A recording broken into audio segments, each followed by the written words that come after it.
There we go. And then the other thing I wanted to note is, yeah, just a sort of initial thank you from RFF to the Economics Career Office, the Batten School Career Office, and the UVA Career Center for including resources for the future in this virtual think tank track. So yeah, thank you very much. So maybe, I didn't totally think through this, but so maybe a show of hands using the raise hand function if we all have access to that. Does everybody have the raise hand function? Okay, great. Show of hands, how many folks have actually heard of resources for the future previously?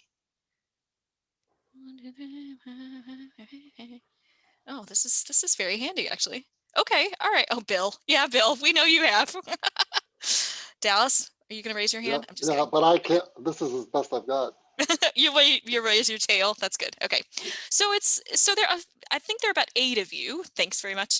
There are about 8 of you who have heard of RFF out of a group of, let's say, 30. So some, but not everybody, which is always good for me to know. And so maybe if I could ask you to type into the chat kind of what your areas of study are, your majors, your areas of concentration. Maybe I can kind of be looking, or Lauren and Dallas can be looking through that. But since there are a bunch of people who don't know about RFF, I thought I'd start with just 2 minutes on the organization. And so RFF is about 70 years old. It's a think tank based in Washington, D.C., although we're not all there anymore at the moment. And it's largely been focused on environmental economics. That's really the discipline that underpins most of what RFF does. But related to that are a number of other disciplines that have become important. And we do work interdisciplinarily with lawyers, with engineers, with physical scientists, but still sort of economics is the framework under which most of the research at RFF happens. Some of the topics that we work on include, well, let me just say this too. Climate change hasn't always been on the radar of the institution. Originally, a lot of the work was on air and water quality, for things like the Strategic Petroleum Reserve, sort of issues of the moment. But then as time has gone on and as climate change has become sort of the backdrop for so many other environmental issues, that has taken on a larger role in what we do. So a lot of the work that we do now, I'd say probably 70%, has some connection in some fashion to climate change, whether that's mitigation and looking at the cost effectiveness of policies that might mitigate climate change, looking at policy design options and how to sort of enhance efficiency. And we're sort of ramping up the work that we do on adaptation and resilience as well. We've had some of that in the past. I think we're trying to regrow that because that's very important. I don't want to talk too much, really, but maybe I'll just say one other thing is that we have a long and sort of storied history of working in the electric power sector, which is of course very important for decarbonization, and Dallas in particular is a real expert in the electric power sector. But we are also looking at how to decarbonize some of those harder to decarbonize sectors like the transport sector and industry. And a lot of our work is US focused, but certainly not exclusively. And I think Dallas also has he's just a really good person to know a lot of things, but he also has done a lot of our work connected to the European emissions trading system, for example, some work on China and other places. So because clearly climate change is in fact a global, something we're gonna have to cooperate on. So that's my introduction to resources for the future. And maybe just any quick kind of, definitional questions or anything that you want to ask about the institution before we go a little deeper on specific areas of work. Anyone? Okay. Well, in that case, I think I'm going to turn it over to Dallas, and he's going to tell you about the awesome stuff he does. Thanks, Kristen. Hello, everybody. It's good to see you. I see you're all in remote locations, so I hope everybody's staying safe. At first, I'd like to know how many of you have taken Bill's class in environmental economics? Just just 2 or 3 or 4 of you, not the whole group. How many of you are economics majors? So again, just a few. Others of you are interested, like what brings you, I just need to know a little bit more about what brings you to this conversation. Are you, a lot of you interested in public policy? Are you interested in, a lot of nods going on in public policy? Okay, so you're all, many of you are taking some economics classes. Okay, well, I don't think this is the place to like give a lecture that Bill can do.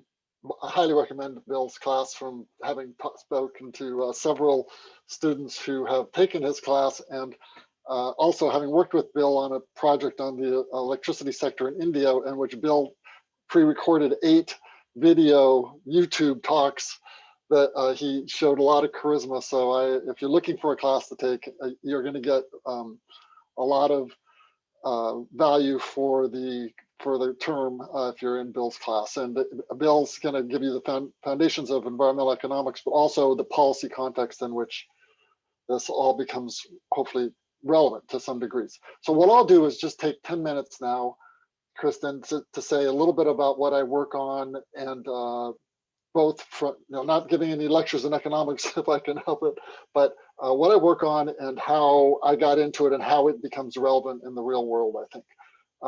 And Kristen set me up by reminding me of what we talked about last time we were together with University of Virginia students, which was a year ago, and when it could have been all face-to-face. A big thing, as Kristen said, is carbon pricing or environmental pricing generally.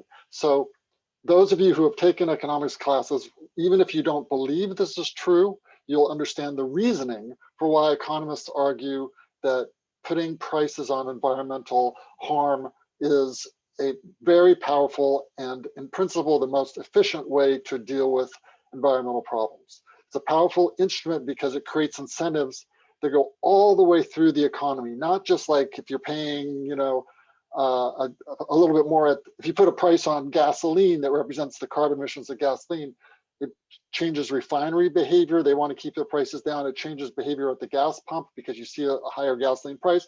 Changes behavior when you go to buy a car. Changes behavior when you go to decide where you're going to live. It begins to change the whole organization of society in a way that reduces carbon emissions. So that sounds really great, but it's also a bit fairy tale-ish from the perspective of many people, because they don't trust markets. They don't trust the distributional outcomes that result when you put a price on emissions. And to a lot of people, unlike yourselves, who have some, at least, vocabulary in economics, they just say, well, if you want to reduce emissions, you make the company do it. And after, let me just say multiple decades of work, I'm not going to age myself too much. I'm going to say that, I started out with that kind of perspective before I, studied. I moved into the orthodox economics sphere for a large portion of my career. And now I've come to sort of a greater appreciation and sensitivity for the deep intuition about what people have when they bring that perspective to the table of mistrust of markets and a belief that, well, let's just make these people do it. And it's shaped my work, and it's actually, I think, shaping a lot of the work that goes on at RFF these days too, and across the environmental economics discipline.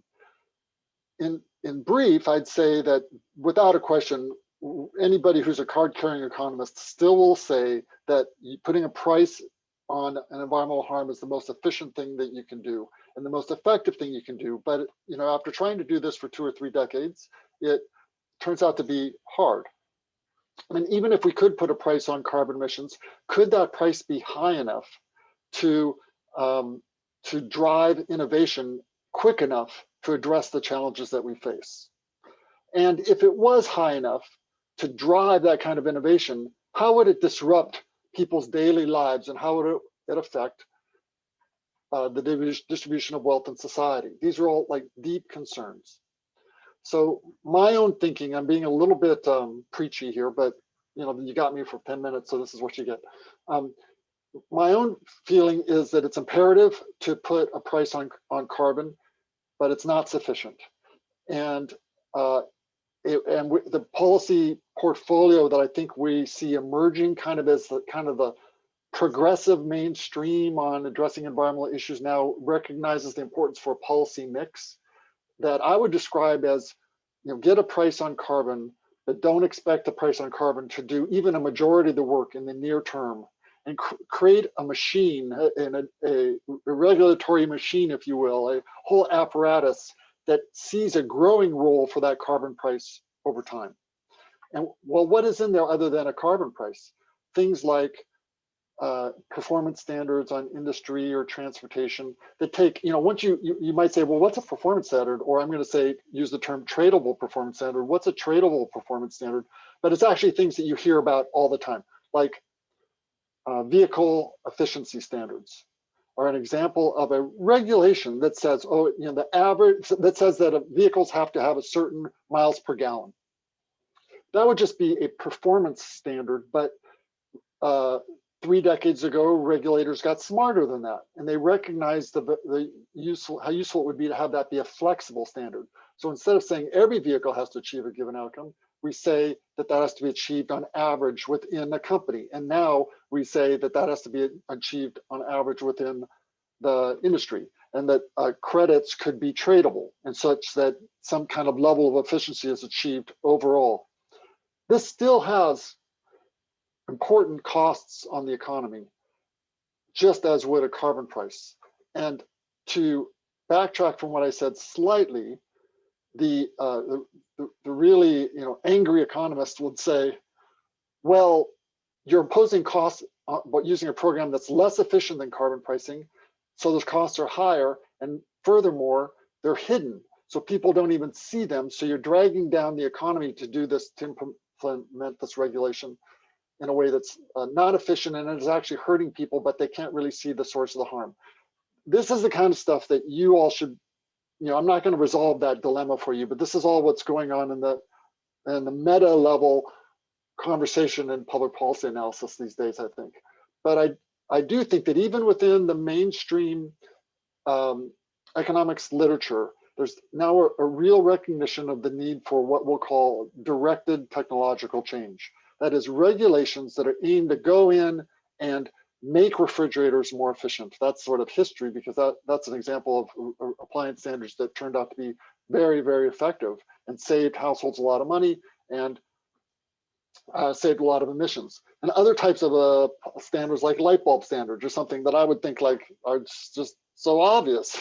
It makes my life so much simpler to have efficient light bulbs in the store, rather than liberating me by giving me the choice to go into a store and look at all these different light bulbs and decide, and putting prices on them, whatever.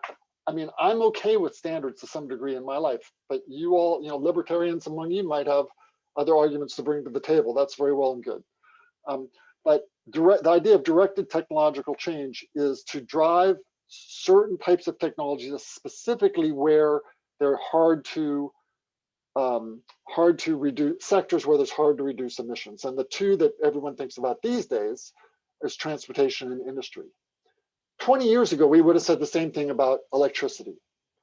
But electricity now is like over the hump. It's still a lot of hard sledding to go, but it's sort of on the downhill side of the mountain, in that now renewable costs and technology is so well established that, the challenges we face now is, how do you integrate 40 or 50% of the grid to be renewables and beyond that, which is a wholly different conversation than talking about how are you going to economically justify and pay for bringing 3 or 4% of the grid as renewables. We now have established that renewables on site are generally as cost effective, or the most cost effective investment option for new generation for electricity. So we're figuring out how to integrate that into the system. And now we're looking to other sectors.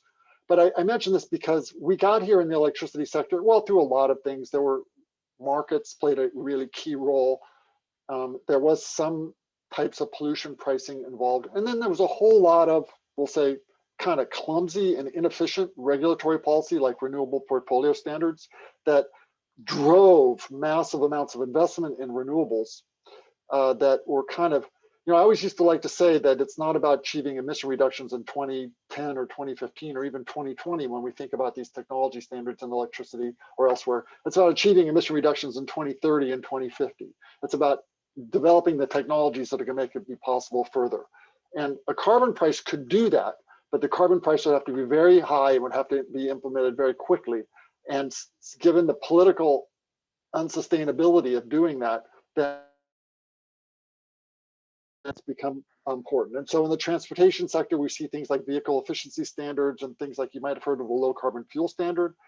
There's the renewable fuel standard. These are standards that promote the use of corn ethanol or cellulosic ethanol or credit for tannery waste or renewable natural gas in transportation fuels. They're only incrementally beneficial, but they drive large amounts of innovation. And then we're looking at similar types of policies in industry. And the key thing in each of these cases is that these, excuse me, I've got to call this off. The key thing in each of these cases is that these regulatory policies, we hope, play a transitional role while we see a growing influence of prices over time. And in the Virginia, now, to your credit to some degree, maybe at least of your voters, Virginia is joining the Regional Greenhouse Gas Initiative, which will be, it's a collection of, well, I guess now be 11 states in the Northeast that are putting a price on carbon emissions in the electricity sector. And California has an economy-wide price on carbon emissions. These prices are low, but there's really important symbolic and signaling effect, and they're companions to other kinds of regulatory policies that are driving technological change. So in close, I just want to mention that actually it turns out with Charlie Holt at University of Virginia and some other academics, RFF has played an important role. Me and some of my colleagues, I like to think we played a helpful role, at least, in helping policymakers consider the kind of trade-offs that I just mentioned to you and think about them carefully and formally, and then also get into some specific program design around, like in the case of work that Bill and I have done, how to design an auction for emission allowances in a cap and trade program, which is one of the ways that we see a price getting put on carbon emissions. And so we did that using laboratory experiments at the University of Virginia, using calculus, using our some math skills, doing simulation modeling with the electricity model that we have that Kristen mentioned at the outset. So to get into this area, there's a variety of disciplinary perspectives you can come from law to economics, public policy, with coding skills or psychology skills, whatever. At the hub, I think it's really valuable to have a public policy narrative in mind and to understand some of the principles of public policy, which are sort of organized around approaches that help solve problems in a consensual setting. So that's a little bit on my background and the ideas that we think about. Kristen, do you want to take it back? Sure. Yeah. Thanks, Dallas. I work with Dallas every day, and it's still a pleasure to hear you say, to kind of lay it all out like that, Dallas. So thanks. Can I just quickly ask, any sort of, I definitely want to leave time for lots of questions. I also don't want to shortchange what I think is actually a very important part of this conversation, which is about, so we do research as a think tank, and we are, a policy-focused think tank. We want to be impactful in the policy discussion. We are nonpartisan, but what does that actually mean? So I definitely want to turn to Lauren to answer or talk about at least the big questions there. But is there any sort of immediate point of clarification that anyone would want to ask for Dallas? Challenging questions are welcome because your colleagues are probably thinking the same thing. So, you can ask a question without it having to be your point of view. But we should move on, Kristen, because I want to hear Lauren talk too. Okay, great. We all want to hear Lauren talk. So, so our other colleague who's joining us is Lauren Dunlap. She's on our communications team, but she works a lot on what we often refer to internally as impact planning, which covers, of course, how do we just share our research with the world via media and things like that, but also with important policy audiences. So there's kind of a public affairs aspect to the way Lauren thinks about things too. So, so Lauren, let me turn it over to you. Thanks, Kristen. And yeah, thanks, Dallas. I also always enjoy hearing you talk about RFF and environmental economics. Hi, everybody. I don't know how many of you are aware of the role that communications plays in public policy and specifically public policy research, because that's what I can speak to, but I wasn't particularly aware of the existence of the job that I have now until I saw it posted on Glassdoor. I'm sure that that's not an unfamiliar experience for many of you. But it's a really exciting area to work in. Essentially, my job is that when people like Dallas and our other researchers have research publications that are coming out and other sort of long-term research projects, I and my team work to make sure that those pieces of work get put in front of the right people. So, we're not the only ones doing that. The researchers are also working to, disseminate their research, but we have an important role to play in, things like making sure that media audiences, reporters, journalists see the work, making sure that we provide support to get that work in front of policymakers and their staff. And how we really think about this is all just in terms of how much impact the work is having. And I don't have our mission statement in front of us and I won't read it to you, but essentially our goal is to use our research or to put our research in front of people who are making decisions so that they can read it and hopefully make a decision that, makes sense based on the research. It's essentially to inform policy decisions. And so, but they can't do that if they don't know it exists. So that's where the communications team comes in. So for each, big piece of work that comes out of RFF, we craft an impact plan that's tailored to that particular piece of research that sort of strategizes how to get it out into the world through things like, press releases that go out to our, subscriber list of journalists and email newsletters that go out to lots of other people who subscribe to our emails. Social media is a huge part of this. We're not on TikTok yet, but maybe one day we will be. And let's see, what am I missing? And then I guess a big piece that I'm missing is the sort of one-on-one, more targeted outreach that isn't through a big old email blast or something, but is really just through building relationships with individuals.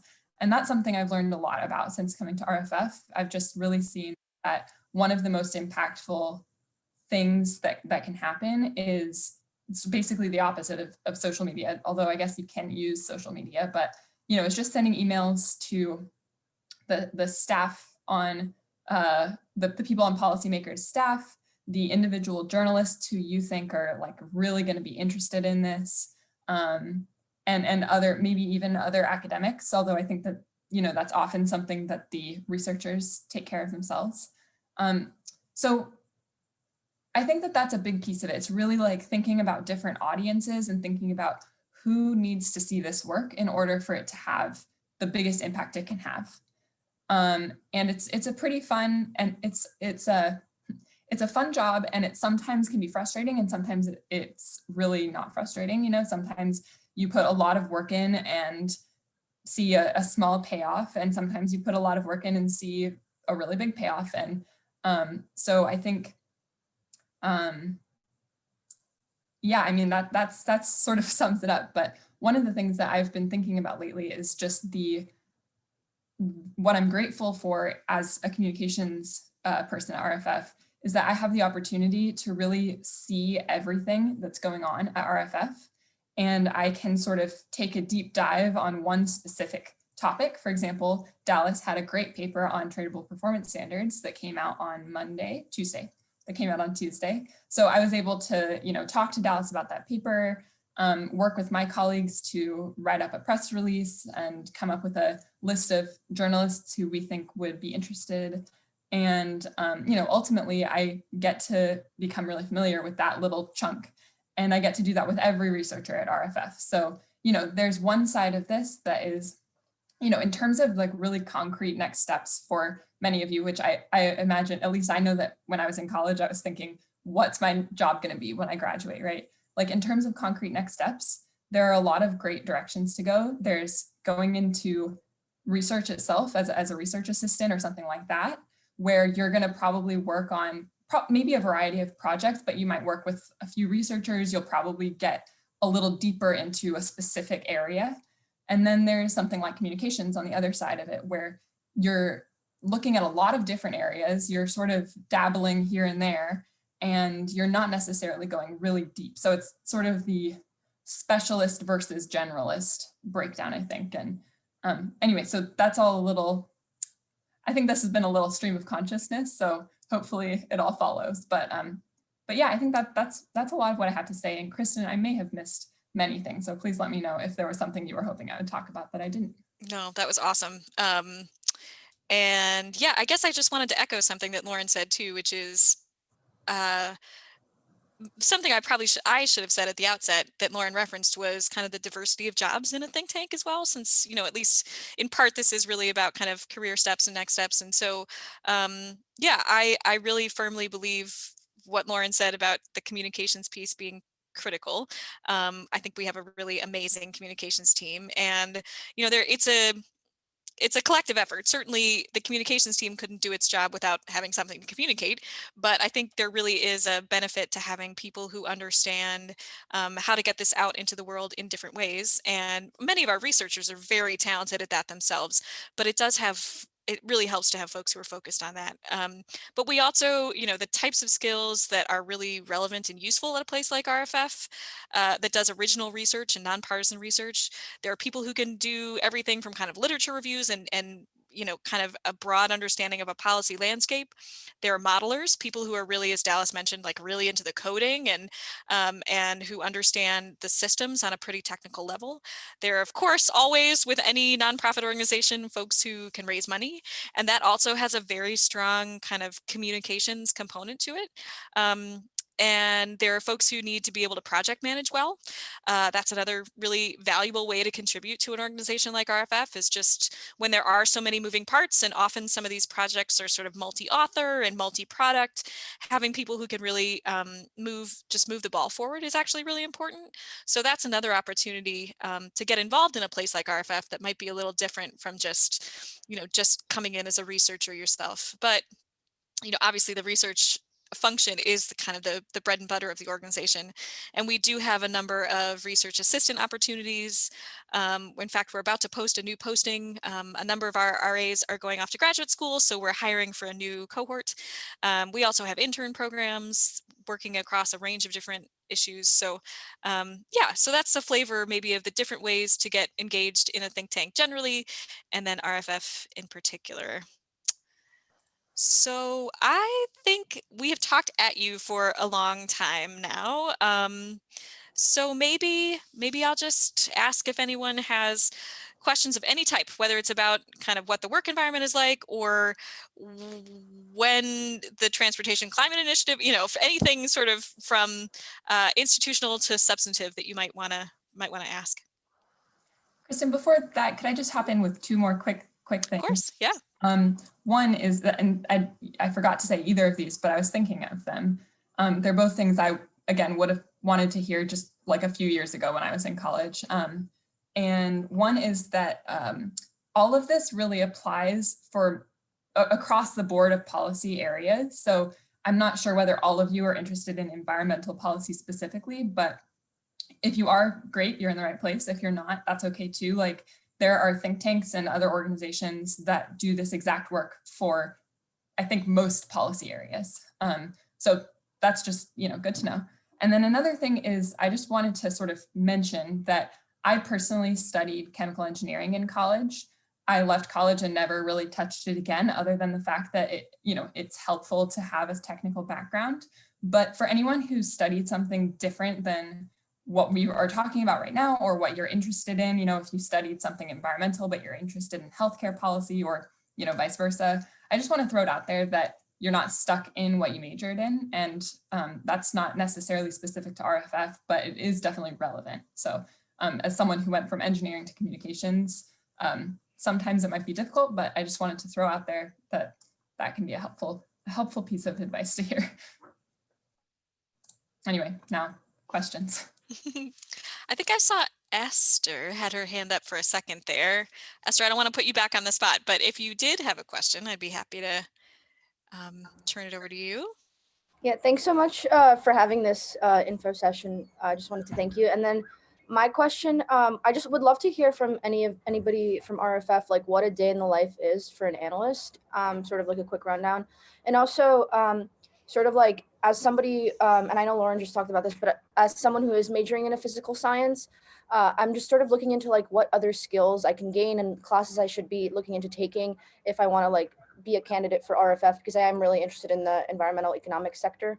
So yeah, any information on that would be helpful. Dallas, do you want to take that one, or at least start, and then I can maybe fill in some other pieces? Yeah, actually, all three of us should answer that, I think, Okay. because we all work with research analysts in different ways. The research analysts are part of the research part of the organization, so I ostensibly work most closely with them, but in fact, it could be that Kristen or Lauren have more interactions, and it's also, we're in a strange period, so I have to think about normal times and COVID times.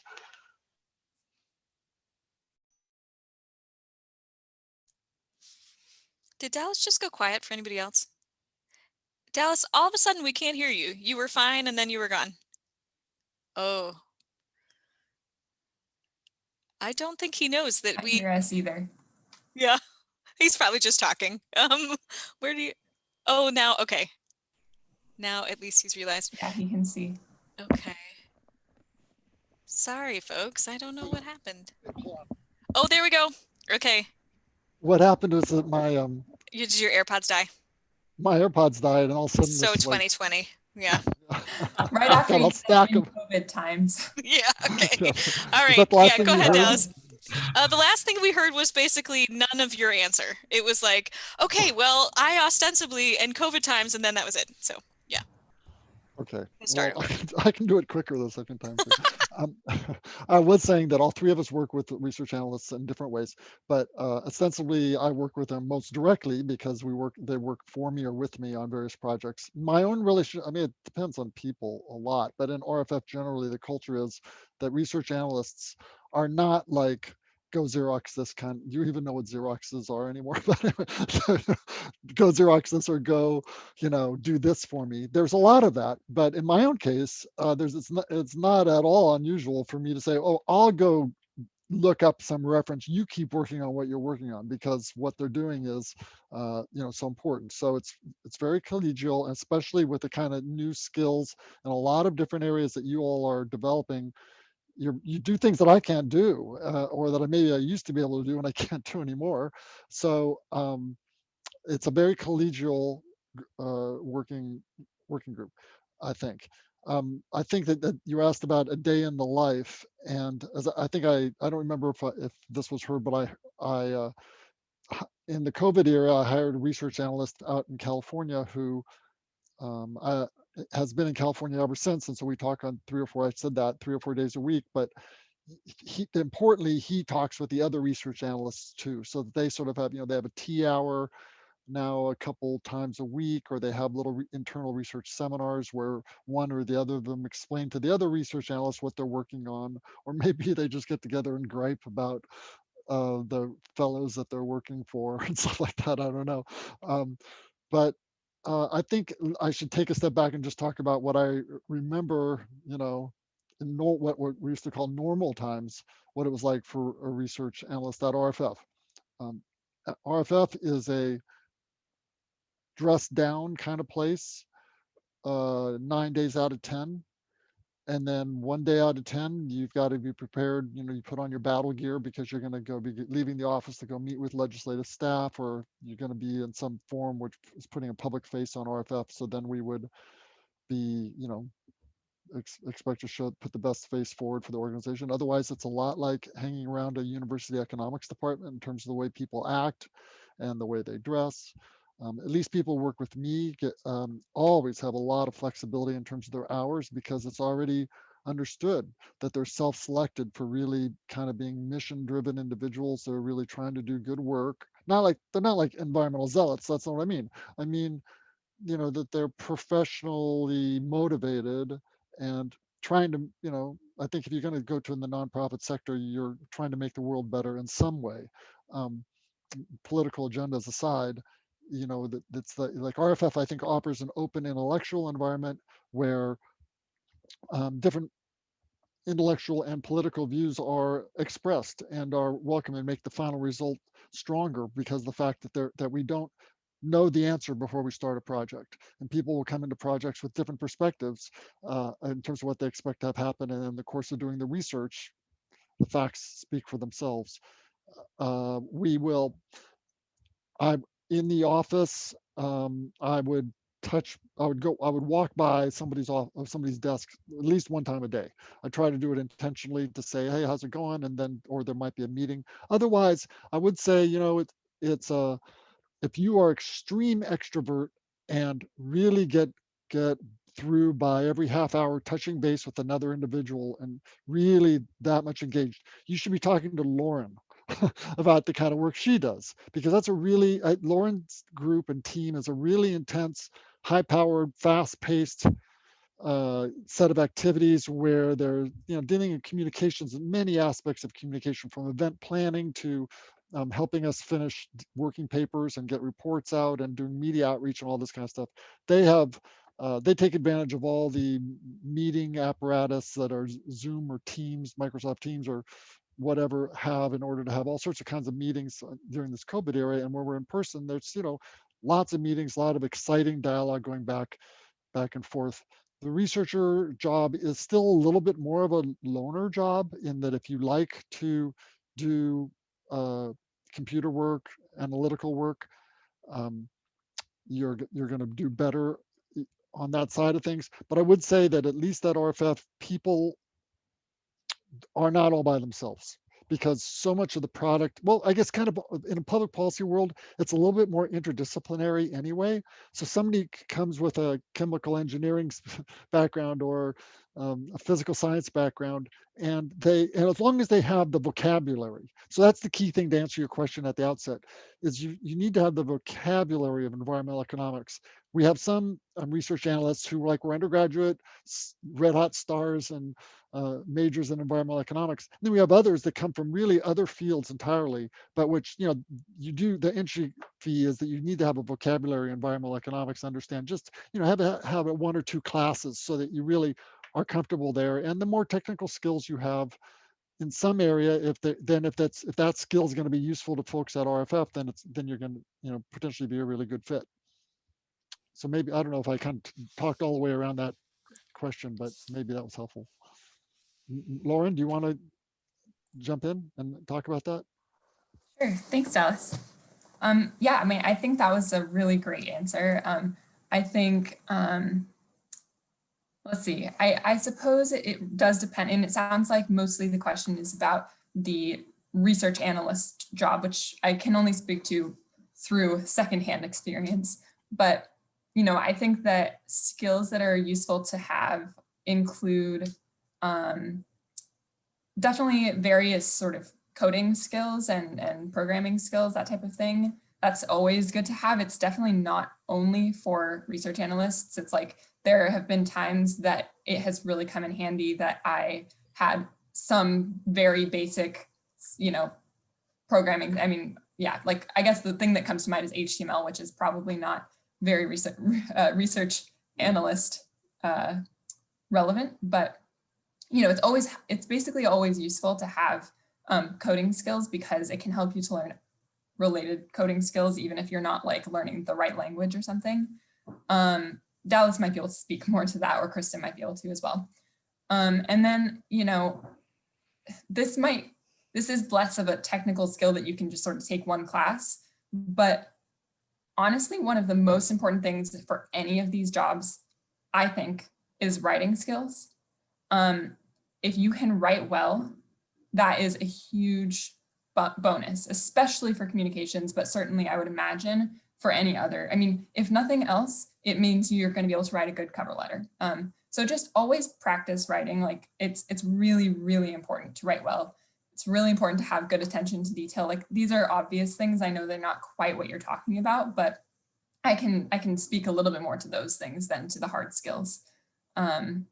But I do think that it's useful to, actually, one tip I can give also is that if you're looking to learn additional skills and you're not sure what to choose, certainly you can talk to people like Dallas, Kristen, anyone you happen to know who already has a similar job, you can also reach out to people on LinkedIn or something and ask them to, chat with you. But a really good strategy is to find the job description of the job you want, even if you think you're far from qualified, maybe the job you want to have in 3 years, and see what the hard skills are that they list under their requirements. So if you want to have a research analyst job at RFF, and we post one and you're not really quite there yet, look at the requirements, and those are the skills that you should be building. So that's my 2 cents. Thank you. Other questions? Feel free to put your hand up, use the raise hand function if that's easiest for folks.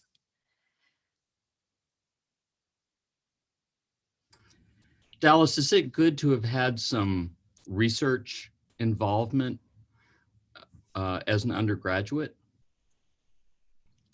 Bill, I have a feeling there's only one right answer to that question. But yeah, for sure. I mean, I remember I did. I mean, as an undergraduate, even a little bit. It breaks down the. I think that there's a level of mystery that goes on, like what do researchers really do, or what what goes on in a professor's office, like what are they really studying and how are they doing their work, and just getting comfortable breaking down the the sense that there's some sort of rank or something, and there's generational differences or whatever, and just getting comfortable in a collegial setting where you're driven by ideas. Yeah, I think it's really valuable. My undergrad, yeah, this is something totally different than anybody on this call is gonna, like one of the key undergraduate experiences I had was for a political science professor.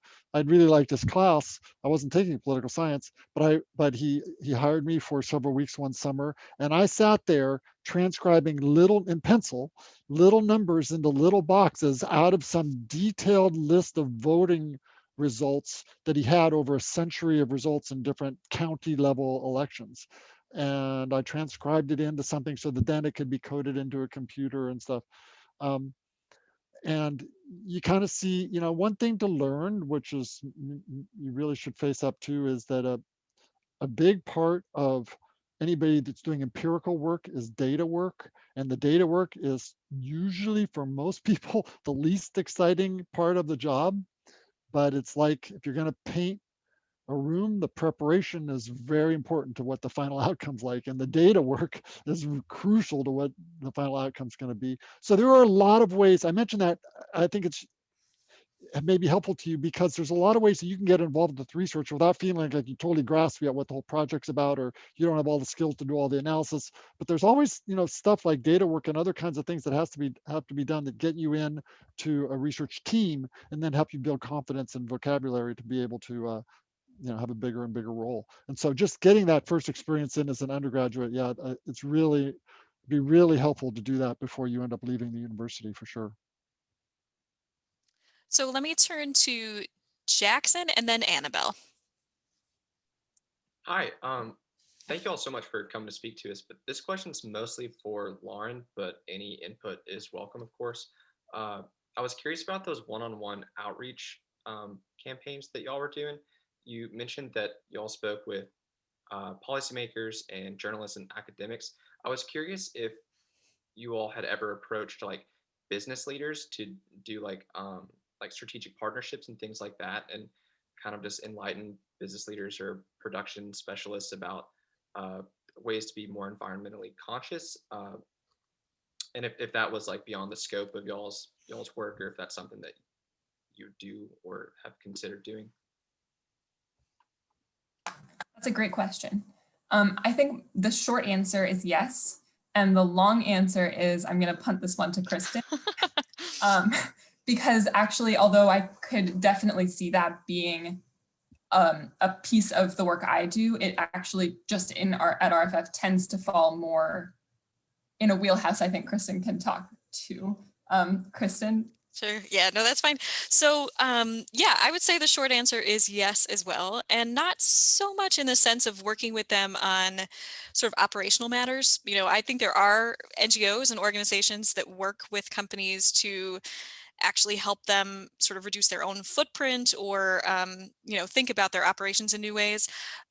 That's not so much RFF's role, but a lot of the research that we do is or the policies that we look at, they have real impact on the business community. And also, so both from kind of understanding who one of the affected audiences would be of a policy change, but also, there's deep expertise in the private sector, in utilities, in the oil and gas industry, in car companies about what they're seeing related to consumer behavior, what they're seeing related to environmental protection measures that they're putting in place, how they're thinking about procurement, how they're thinking about innovation. All of those things get centralized in the private sector, and they therefore become a really important part of informing RFF's own thinking about the research we do. So, we don't want to be influenced by those companies. We have pretty strict guidelines about how and when we accept corporate money and how we interact with those folks, because we certainly don't ever want to feel like we're being pushed in a particular direction. But they have really important insight. And, so we both sort of listen in a way that informs research. And then we do, for example, just this week, I think, maybe tomorrow, we're having a briefing with a set of companies around some green procurement issues. One of our senior fellows wrote a new report around, are there markets for green steel and things like that? And so they're going to share those findings with the business community in sort of a two-way dialogue. Does that answer your question? Yes, it does. Thank you so much. Sure. Yeah. Annabelle. Yeah, thank you guys so much. I sort of have a two-part question. I'd love to hear a little bit more about how actively you work with policymakers and how you approach that sort of side of the impact of the work. And then if you could briefly, I know you guys have touched on a bunch of things, but what would make a really successful application? Maybe, how about I take the last one, but Dallas and Lauren, would you want to talk either about kind of some of the direct interactions or like the boot camp or something like that? Okay, actually, Lauren, we both have some interface with this question. So from my experience, the interaction with policymakers primarily occurs through interactions with staff. A couple of weeks ago, I was on a call with a state legislator for an hour explaining some stuff, but that's pretty rare. Usually it's staff, their staff, or agency staff. And I think we are, at least the work that I do, it's a lot around policy design, program design, but others at RFF, and sometimes I get involved with also just trying to answer questions like, how big of an impact will this have? How much will this cost? Who will be affected or hurt or helped by this kind of a policy? Or, basically, do you have any ideas about how we might address the certain set of problems that they face? It's kind of an evolving picture in terms of how RFF interacts with policymakers, constantly evolving, because the constitution of the state assemblies and state senates and the Congress is always changing, and so there's different kinds of receptivity. I think over the long run, I've found that RFF has a very sort of long-term stable relationship, because when Republicans have taken over, like in Washington, D.C., when Republicans have taken over, the environmentalists all sort of run to RFF and hide behind us. I'm being a little bit loosely speaking here, but I would say those are my environmental friends in the room. They hide behind us because they say, look, analysis, don't let them do these things to the environment that they're doing without analysis, and analysis protects them. Analysis becomes a useful tool to the environmental community in the face of, or I don't want to say always Republican, but let's just say conservative threats or resource extraction initiatives or something like that. Then when the other side takes power, and maybe liberal Democrats take the Congress and take the White House or something like that, then the environmental advocates kind of run away from RFF, because they have a policy agenda that they want to promote. And the kind of analysis that we bring to the table just seems so slow, and they want to get stuff done fast. And the business community, I think, takes the opposite kind of standpoint, that when groups are out of power, they run to analysis, and when they're in power, they've got an agenda, and the analysis just gets in the way. So that's sort of a funny but reality thing. And RFF, we're one of the few groups, one thing that really distinguishes RFF, and this might, if any of you are thinking of working for NGOs, in the last 20 or 25 years, what used to be a think tank, you hear that term all the time now it's kind of like passe or something, but it used to be a really unusual term, like a think tank. Wow, oh, that's pretty special. And then there started to be a proliferation of think tanks, and they were enabled by agenda-driven giving, so that all these think tanks kind of migrated to one end or the other end of the political spectrum. And RFF is kind of a lonely place at the fulcrum, in the middle, in that we really are nonpartisan, don't take stands, and don't take dedicated funding in order to achieve a specific outcome or something like that, because we don't, as I said before, we don't necessarily know the answers to the questions that we ask before we do the research. So I don't know, I went way off on a tangent there instead of answering your basic question, but those are just some of the ways that I've interacted with policymakers. And I think in terms of how the outreach occurs, do we reach out to them? Do they reach out to us? I think it's a good time to kick it to Lauren, and because she and her team have gotten increasingly involved in providing that information link with the policymakers. Thanks, Dallas. Yeah, I think I'll admit that I can't give a complete answer here, because it really is something that a lot of different people are involved in. So I sort of only see my piece of it. And I think Kristen will also have valuable input here. But I definitely think that, part of it is definitely us going to the policymakers, and it's usually, it might be a matter of thinking, okay, well, which Congress member has recently been talking about this issue, or, and then going to a member of that person's staff and saying, hey, we've got this research paper out, like, would your staff be interested in a briefing on that? And so that's sort of one angle, one thing that happens.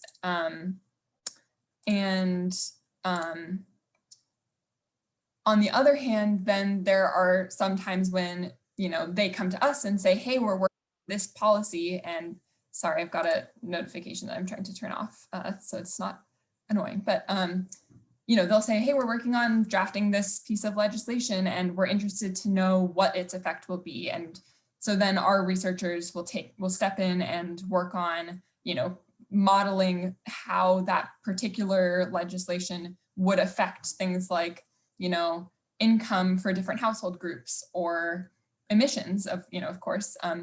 So I really think it goes both ways. And I think that from my perspective, the goal on our side is just always to keep building relationships with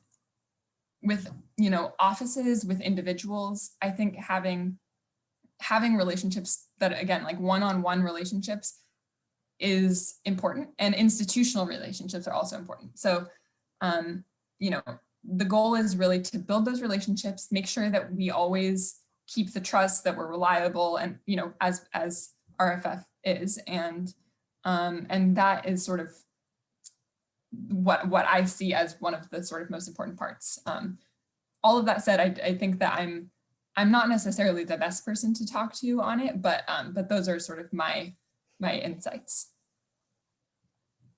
Yeah, and just to speak to the last part, and I know we only have a few minutes left, so I would say, we really, as Dallas pointed out, we're not looking for a single thing in a research analyst or for someone coming in, but the kinds of things that can be helpful to highlight include, any experience that you have had with economics, with those courses in particular, any particular programming languages that you might know. So whether it's data or MATLAB, or just, things that you would have picked up in statistics classes and things like that. If you know particular sectors, I would say feel free to highlight that as well. If you've had experience working in, a particular sector of the economy, and you would want to flag that. Certainly writing skills are critical, and as Lauren pointed out, a great way to showcase that is with a cover letter. So, you know, a well-written cover letter is always a wonderful thing. And just a passion for the kind of role that RFF plays in the dialogue. I think, you know, for folks who are really drawn to research and to this kind of playing a neutral but important provider of information, just sharing that with us is always helpful too, because it is a bit of a unique organization in the ecosystem, and just, you know, having people who understand that and really appreciate that always stands out to me. Let's see. What else would I say? GIS, that's another thing that, you know, working with that kind of visualization and yeah. So those are some of the things that come to mind. I hope that's helpful, Annabelle. And we are right at 2:29, so I don't want to keep you guys over. So if there's any last minute stuff, maybe Jen, I'll just turn back to you and see if there's anything that you'd want to wrap up with. But otherwise, yeah, thank you all for chatting with us.